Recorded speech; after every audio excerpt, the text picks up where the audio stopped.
Right now, a Chinese knife in Russia's back. A devastating knockout delivered by Beijing. Putin was stunned by this. Moscow is on its knees. Russia is turning into a colony under the Celestial Empire. You will be shocked when you hear what she did. Urgent. Turkey and Azerbaijan are putting an end to Putin.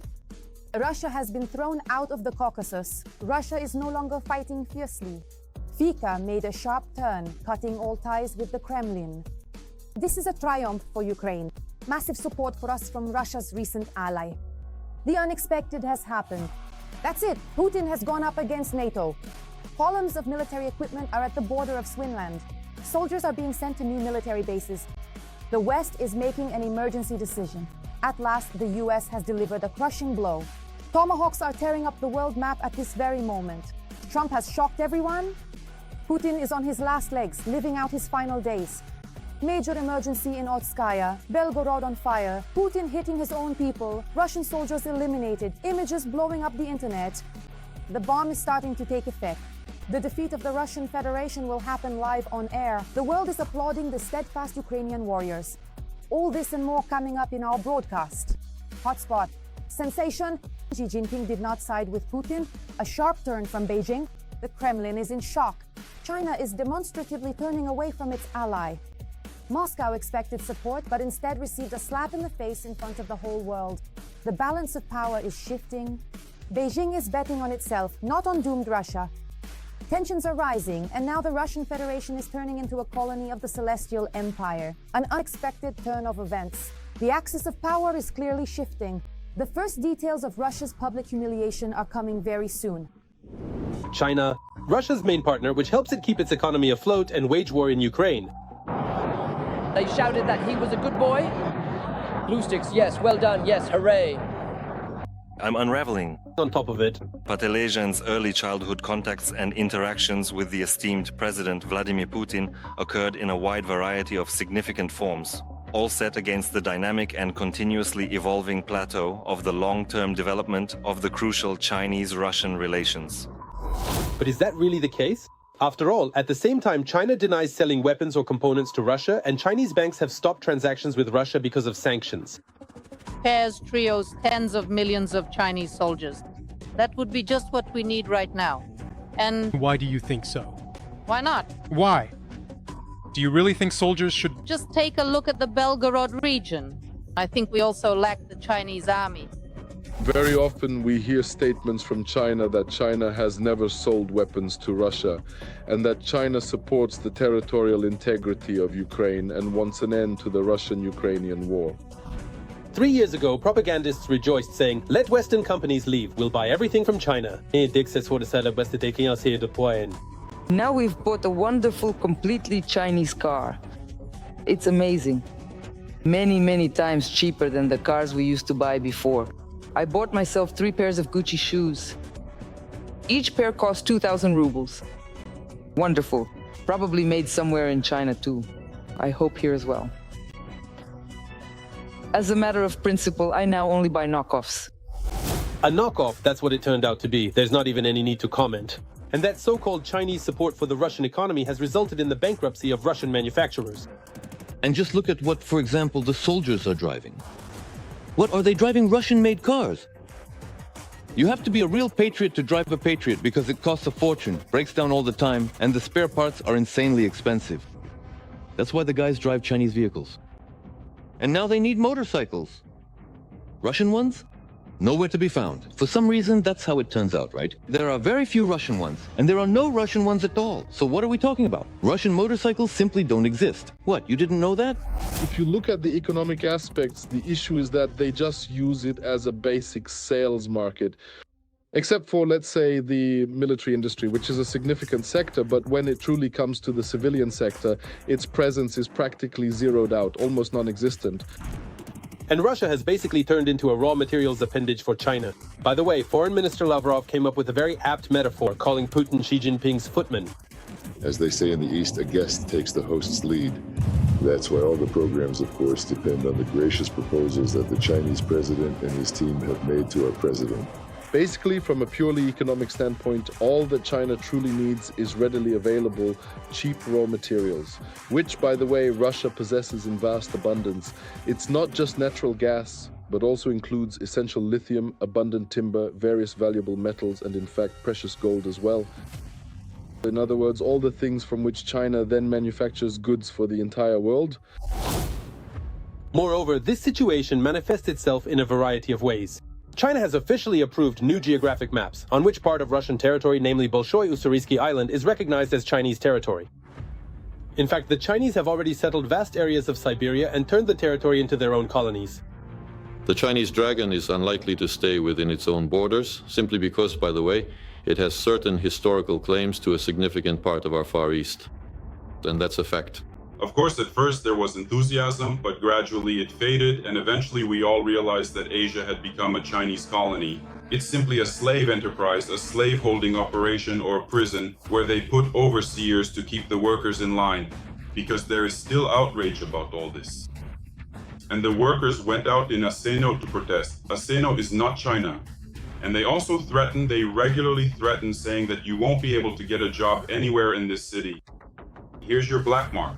So just sit quietly for your 15 to 30,000 and keep your mouth shut. They are very good at waiting. And this ability to wait, it's also about the integration of the Chinese on the territory of the Russian Federation. In fact, this is essentially already annexation, and even more than that, if you pay attention, on some Chinese maps, certain regions of the Russian Federation are already labeled with Chinese names. Well, listen, why would you even need to declare war for that? Russian television is already showing videos about how to find a Chinese husband, and in Russian schools and government institutions, Chinese language is being actively studied.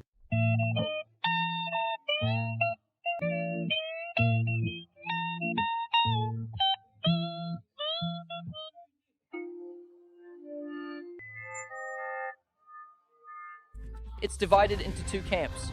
Those who want to study it and those who are skeptical and say, why do we need Chinese? We're not planning to go anywhere. I answer very simply, actually. I say, I'm not really teaching you Chinese here, but rather using the Chinese language to make you think with your head.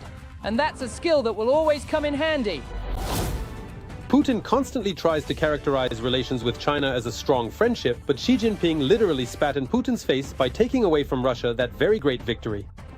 And just yesterday, my friend and representative of the PRC treated me to Peking duck. Honestly, there were two pieces, and I thought I would only eat one piece. You get what I mean, right? But I just couldn't resist. I ate the second piece too. You know, it was just too delicious. China and Russia, being the main theaters of military action in World War II, made a decisive contribution to the victory over fascism and thus laid the foundation for the post-war world order. China and Russia are neither friends nor partners. And this is incredibly important. As soon as the People's Republic of China has sufficient motivation to significantly limit its cooperation with the Russian Federation, believe me, it will undoubtedly do so without hesitation. Russia, frankly speaking, has no other choice. Either be friends with China now or face economic collapse, and as a consequence, political, military, and all other kinds of collapse at the same time. It turns out that China is not helping Russia save its economy or win the war at all, but is simply taking advantage of its weakness to seize its resources and strengthen its own influence in Asia. Textirino, Erdogan, and Aliyev have set out to hunt Putin. The unbelievable has happened. Russia has been finally thrown out of the Caucasus. A harsh blow to Moscow. The propagandists are already screaming on air. This is the end. And the main bombshell, Trump is handing over to the armed forces of Ukraine something that will bring the Russian army to its knees. See all the details. Kobyva's flush tank started leaking from fear because of the Tomahawk. A map published by the American magazine Nisvi is causing alarm.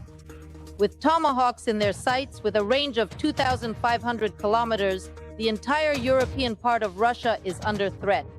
By the way, in St. Petersburg, they're already waiting for Kobyva with an all-inclusive package. A royal serving of ice cream in Petersburg.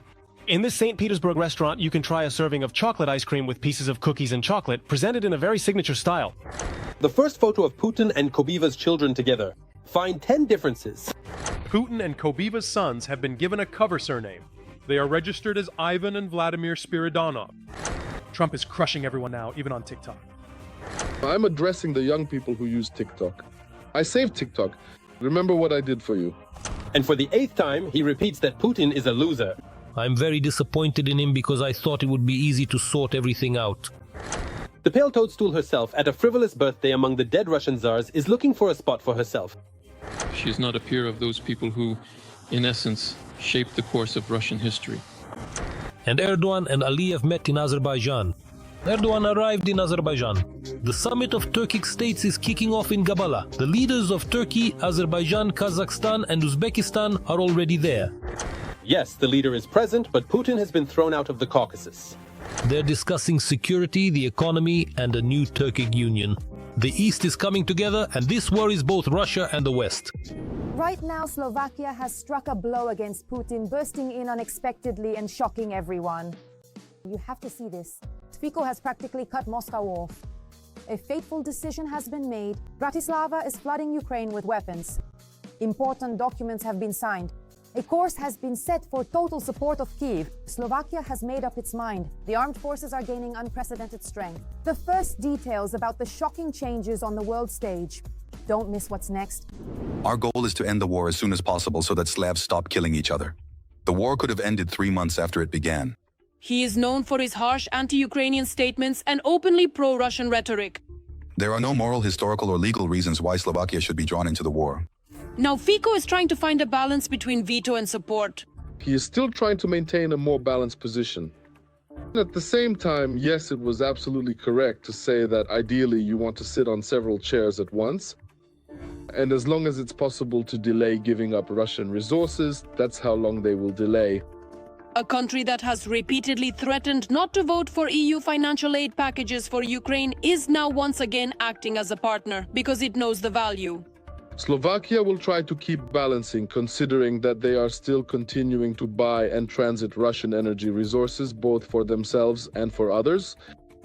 They will try to maintain a delicate balance. They will absolutely not transfer their military equipment to Ukraine, certainly not in the form of such direct military aid packages. However, the significant fact that Slovakia's overall position has indeed evolved to the point where they themselves are now truly ready to make a genuine gesture of goodwill to clearly show that they are genuinely willing to actively help Ukraine, even with essential humanitarian aid and even in crucial matters of demining, is actually already a very positive and significant step forward.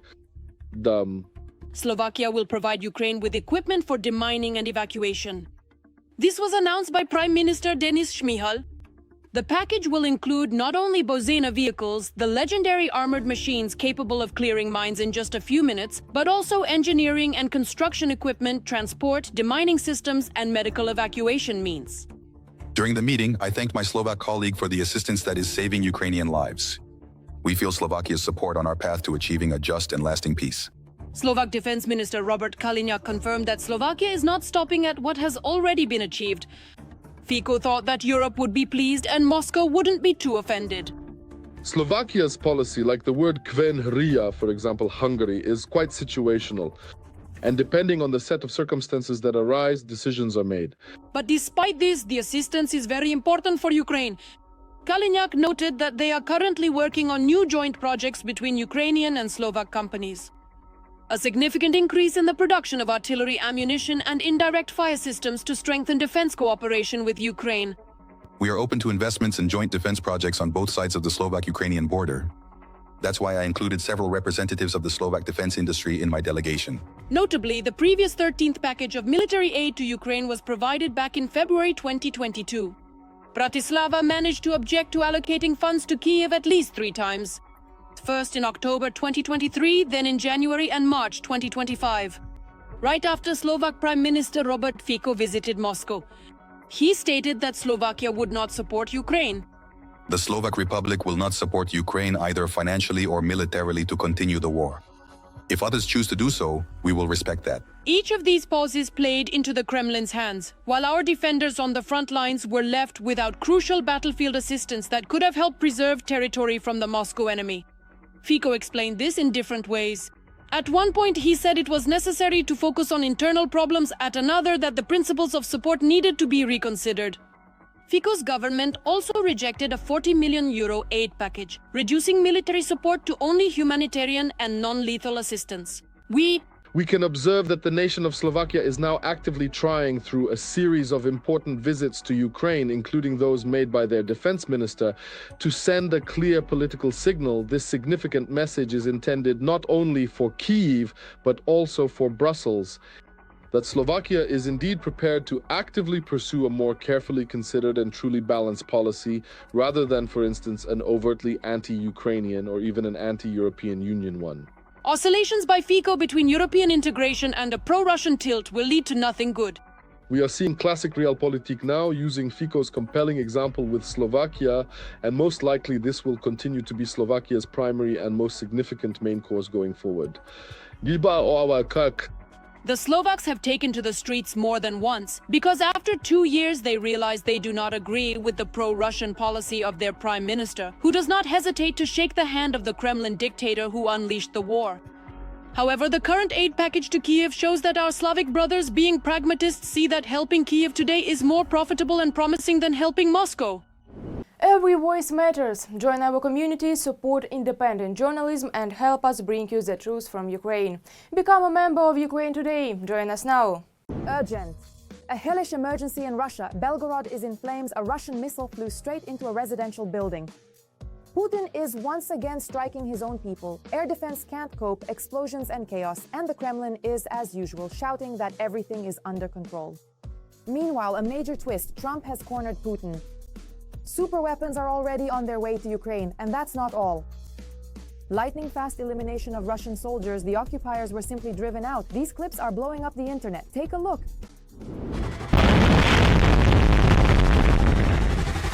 A Russian missile crashed into a high-rise building. Belgorod is on fire. Guys, I'm really not coming. That's absolutely it. It's completely all over for me. They finally pressured Trump. Yeah. I've almost made up my mind if you think about it. Tomahawks for Ukraine are coming. The US has signed a contract to supply 200 Tomahawks, supposedly for the Netherlands. But everyone understands the missiles could end up in Ukraine. This is a signal to Moscow that the West is raising the stakes. The elimination of Russians near Kupiansk, live on air. So how's the special military operation going according to plan? The enemy, despite their persistent and determined attempts to hold their ground, is now retreating. Russian propaganda, but now they're changing their tune. Strikes on our oil refineries have become routine. According to plan. What plan is that? What was the plan? Putin is sending new cannon fodder to Ukraine. 25,000 Cubans to the slaughter. Russia, Cuba. Strength? Chest. Russia. Chest. Chest, my friend. That's good. Shock. Russia has gone all in. Now this is the final decision. Putin has moved troops toward NATO. Launching drones compared to what's coming turned out to be nothing. The beginning of real horror. Right now, columns of military equipment are moving directly toward the Finnish border. The Kremlin looks down on everything and brazenly spits in the face of the West. The red button is ready. When will Putin press it, and will NATO have time to respond? More on this in the following report. From fakes to provocations, Moscow is back to its old ways. A factory of lies, provocation, and intimidation. RFE accelerates the phase of informational and psychological preparation, the so-called Phase Zero, in his company to prepare for a possible war with NATO. Russia has entered the first phase of preparation, Phase Zero, to move to a higher level of war than the one in which Russia is currently engaged, for example, to a future NATO-Russia war. Analysts from the Institute for the Study of War write, In Susin 2025, Muscovy sharply intensified its operations. From a drone intrusion into the remote space of the throne to false statements by the Foreign Intelligence Service about alleged planned attacks in Europe, the latest accusation against the United Kingdom. Supposedly, London is planning an attack by pro-Ukrainian Russians on military and civilian vessels. The statement by Russia's Foreign Intelligence Service on October 6th follows similar false claims by the SVR regarding European countries such as Poland, Moldova, and Serbia. And in the past week, the SVR has started making such statements more frequently, which indicates a new pattern of coordinated actions. This is according to analysts from the Institute for the Study of War. These actions are not spontaneous. This is a carefully constructed strategy based on the experience of 2014 and 2022, when the Kremlin used disinformation as a kind of artillery preparation before the full-scale invasion of Ukraine. Meanwhile, the alliance is stepping up its monitoring of Russian information and psychological operations, recording a surge in troll and fake network activity.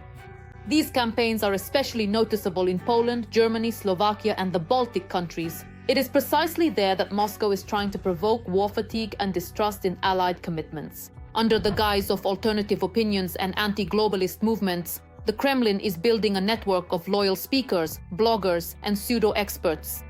Their task is to implant the idea that NATO is supposedly provoking Russia, that the West is tired of Ukraine, and that a new war is inevitable. In addition, rumors about mobilization and threats of using nuclear weapons are being spread in Western countries. That Putin has said himself that he plans to go further. He stated back in December 2021 that his goal is not just Ukraine, but also Eastern Europe and even the Arctic region. this rhetoric is not just propaganda, but a tool of pressure. Moscow is testing the resilience of Western societies, their level of fear, and their readiness to respond. The louder the threat is discussed, the less people believe in it. And the easier it will be to deliver a real blow, political, economic, or military.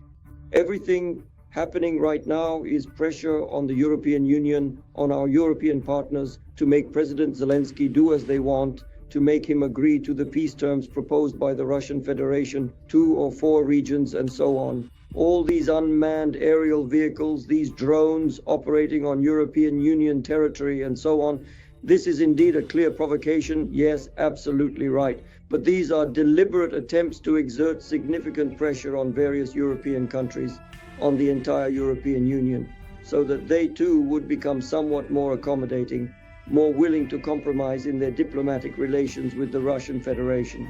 After all, provocations from Russia have not stopped the flow of Russian gas, liquefied natural gas, LNG, which is going to Belgium, the Netherlands, France, and Spain. After all, none of these countries has actually declared we are stopping the purchase of Russian gas, and this continues. I don't believe in war. For now, one thing is clear. The Kremlin is testing the waters, but no one knows what will happen tomorrow. These actions can easily turn into real strikes. Phase 0 is an indirect attack. It is psychological preparation for it. Its goal is to destabilize the information space, to sow panic, distrust, and a sense of the inevitability of a new war. Right now, the future of the entire continent depends on the reaction of Western politicians. The war in the Baltics is already underway after the incursion of 3 Russian fighter jets, which literally flew up to the Estonian capital. That's when NATO Article 4 was activated. We are convening consultations under Article 4. If you put together everything that has happened over the past couple of weeks, including the attack on Poland by 19 drones, this is already a systematic test of NATO. A 12-minute violation of Estonian airspace demands a decisive response, both politically and practically. Yes, indeed. War with the Russian Federation is absolutely real. It's obvious. This is a demonstration to Europeans of their indecisiveness and that NATO, essentially, is not standing up to the challenges.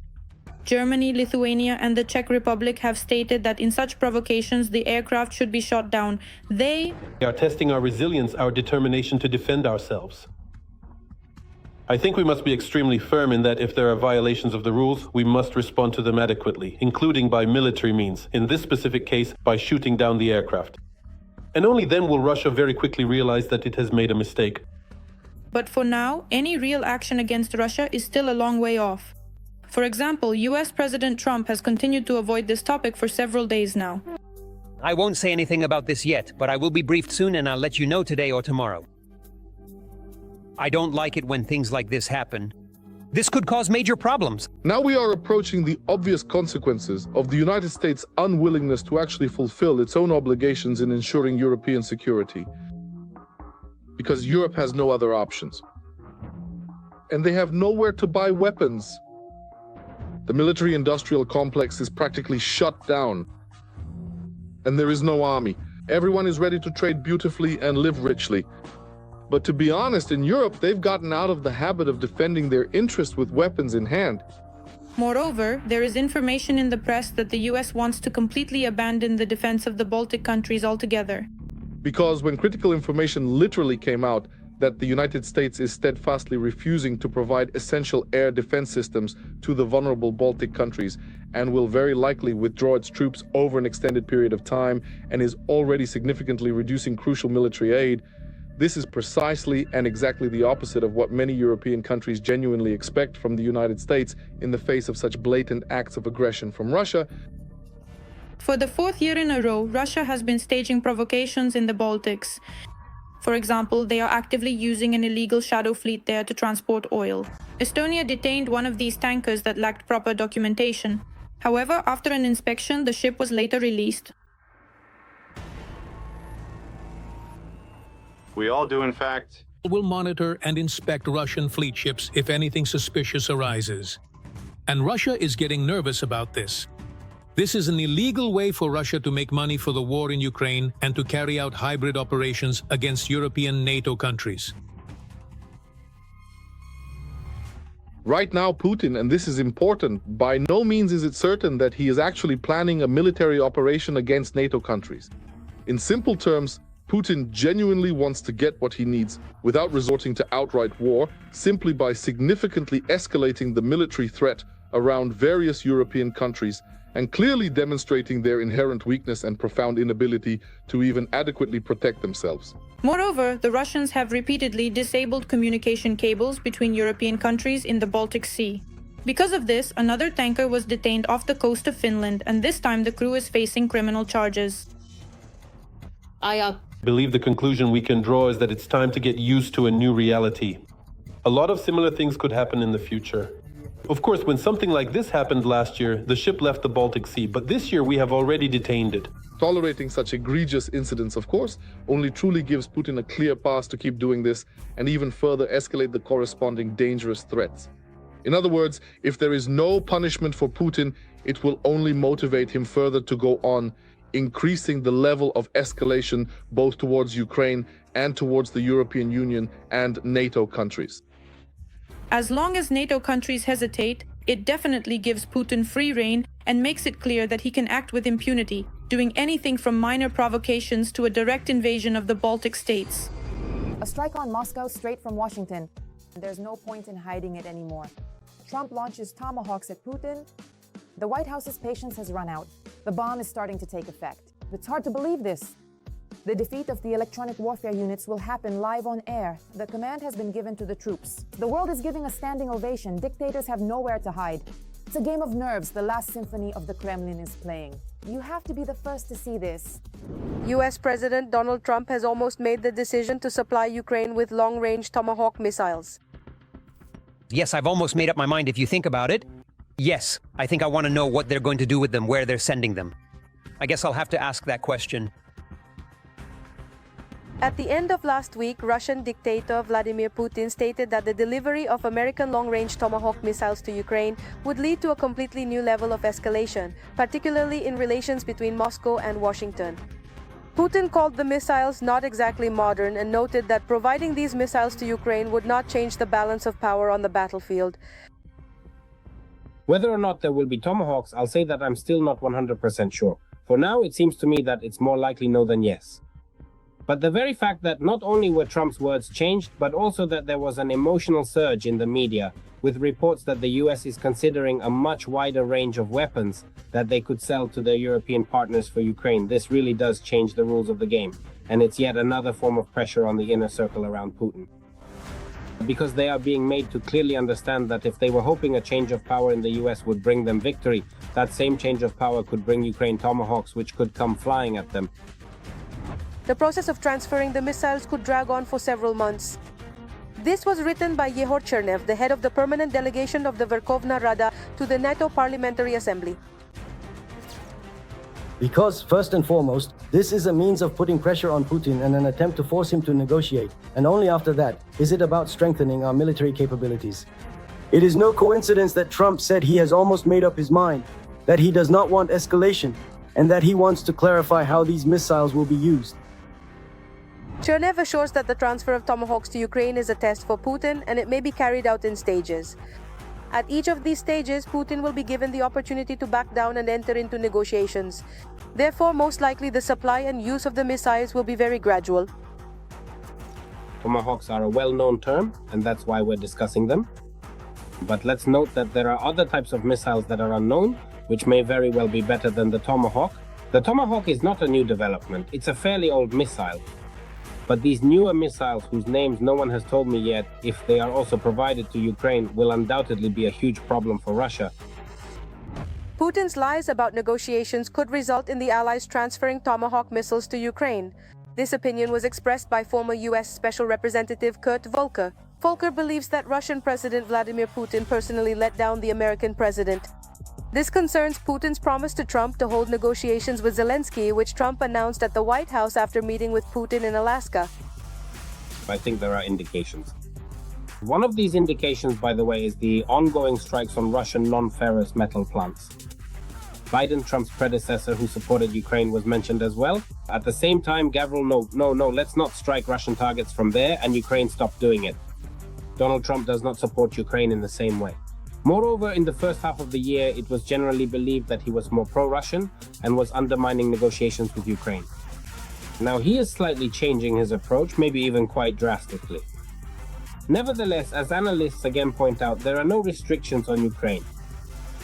The Institute for the Study of War writes that if Ukraine is not given Tomahawks, about 2,000 Russian military and industrial targets could be at risk, from Shahed drone launch pads to bombers in Engels. That's all for now. For more major frontline news, tune in to our next episode.